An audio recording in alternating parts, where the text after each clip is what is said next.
Total War Warhammer 3 has been out for over a year, and with it we have a much larger series that has been out for just shy of a decade.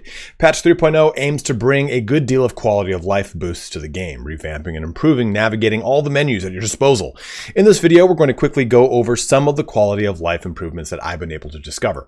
Now, this isn't a complete or comprehensive list, as we do not have any internal patch notes, so once the patch notes go live in a day or two, we'll get more transparency on exactly every little change. If you've noticed any other improvement from other videos out there, please let it be known in the comment section below, as it'll be nice to get a more complete list going. Feel free to jump ahead to any part of the video that interests you the most using the chapters noted in the timeline and the description. Also, if you've not yet pre-ordered the Chaos Dwarf DLC, make sure you use my affiliate link in the description to take advantage of the sale. You'll get a Steam key directly from CA, and it goes a long way to help support myself, as well as my mini Aussie's rabid treat addiction. Lastly, be sure to check me out on Twitch, linked in the pinned comment and description, where we will be playing through a legendary campaign of the Chaos Dwarfs. But let's get started here on the quality of life improvements coming in patch 3.0. So just jumping right on in here for skills.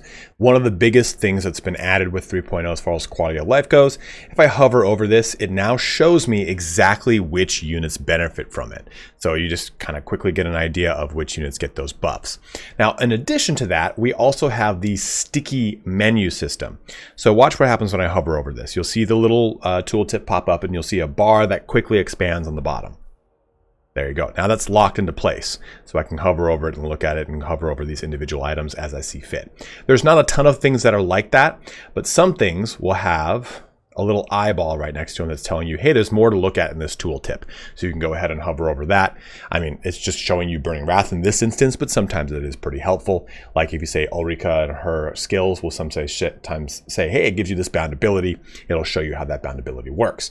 But one thing I want you to know, when 3.0 boots up, you can tailor how this sticky menu works, and you should do it immediately, because otherwise it's very frustrating. So you go here into the cogs, you've got sticky tooltip delays. If I reset this to its default values, it goes here, and that's a really long time for it to appear, a really long time for it to stick, and a really long time for it to remove.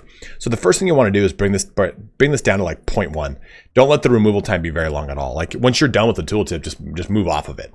And then the stick time, I'm going to put to about, I think I had 0.35, and then for appear time, I could even put that down to 0.2. Is that 0.3 before? So now it's going to take 0.2 seconds for it to appear. It's going to take 0.35 seconds. You know what? Let's do that.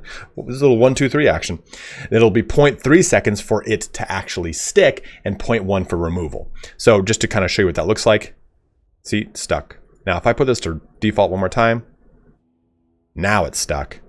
And it takes a long time for it to kind of disappear once I remove off of it. So if I put this down to 0.5, it's pretty quick. If I put this all the way up, it just really stays there for a long time. So bring this down as fast as possible, as low as possible, that you're okay with, because trust me, when you go to look at a bunch of skills, you'll be frustrated because they won't be disappearing quickly. So those are two real big quality of life choices, or quality of life things I wanted to show off here in the kind of menu screen.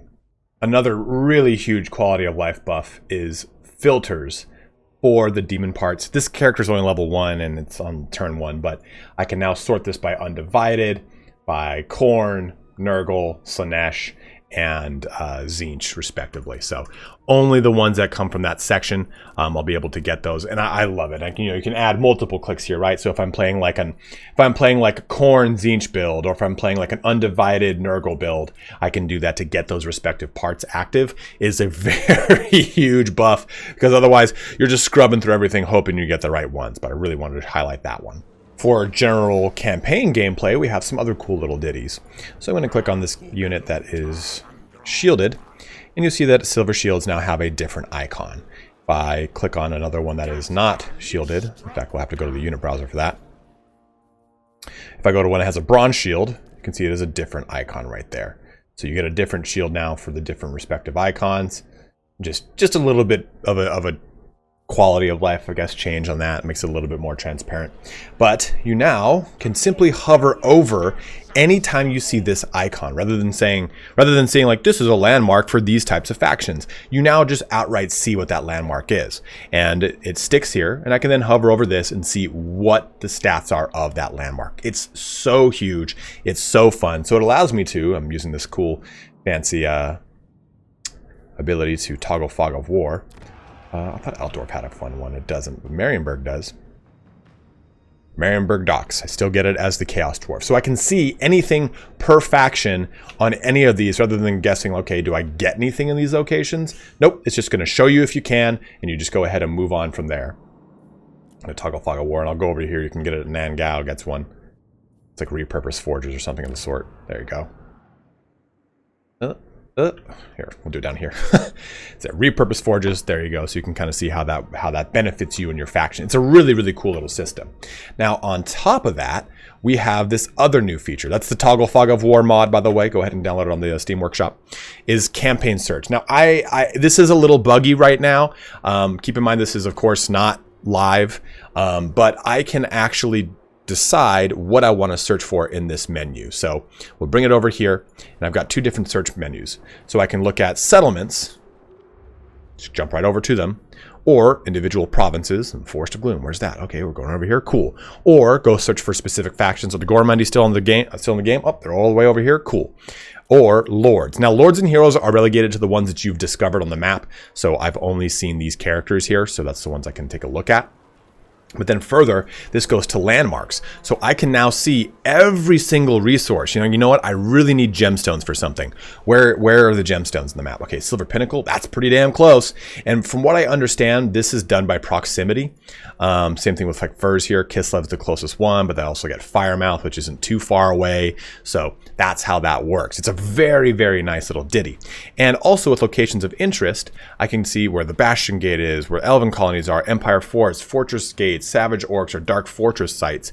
So this guy, I can really kind of plan out how I do things in my campaign. And I really, really love it. This is a really, really cool quality of life increase. I think the one thing I'd like to see added into this, it says landmarks. I'd like to see legitimate landmarks in here. Let me go to every single building that has an actual landmark building for myself. So that way I can kind of go, oh, okay, where's the landmarks in this section? Oh, there is none, so I can't do it. You know, like I'd rather actually be able to go and look at them. That's the only thing that I think that this thing is missing. But it's a very nice feature that allows you to kind of quickly jump to certain things in your campaign. Now, for all of you multiplayer and custom battle players, you have some additional customization. So you'll notice here that you only get one Demon Smith with the Chaos Dwarfs, because the Chaos Dwarfs have multiple lores of magic to pull from. I'm going to put this guy into the army. Double left click, and now I can actually just choose the lore through here rather than selecting the proper individual unit. It's a lovely quality of life change, and that applies to everyone. So my mage, who I then choose his spell lore, it reduces so much roster bloat as far as little pictures go, and it's a huge, huge, huge increase. In addition to now, you have the ability to select individual items or just select all.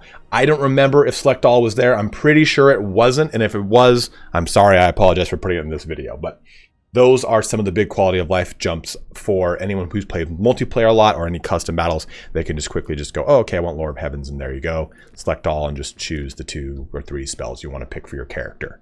Total War Warhammer 3 has been out for over a year, and with it we have a much larger series that has been out for just shy of a decade. Patch 3.0 aims to bring a good deal of quality of life boosts to the game, revamping and improving navigating all the menus at your disposal. In this video, we're going to quickly go over some of the quality of life improvements that I've been able to discover. Now, this isn't a complete or comprehensive list, as we do not have any internal patch notes, so once the patch notes go live in a day or two, we'll get more transparency on exactly every little change. If you've noticed any other improvement from other videos out there, please let it be known in the comment section below, as it'll be nice to get a more complete list going. Feel free to jump ahead to any part of the video that interests you the most using the chapters noted in the timeline and the description. Also, if you've not yet pre-ordered the Chaos Dwarf DLC, make sure you use my affiliate link in the description to take advantage of the sale. You'll get a Steam key directly from CA, and it goes a long way to help support myself as well as my mini Aussie's rabid treat addiction. Lastly, be sure to check me out on Twitch, linked in the pinned comment and description, where we will be playing through a legendary campaign of the Chaos Dwarfs. But let's get started here on the quality of life improvements coming in patch 3.0.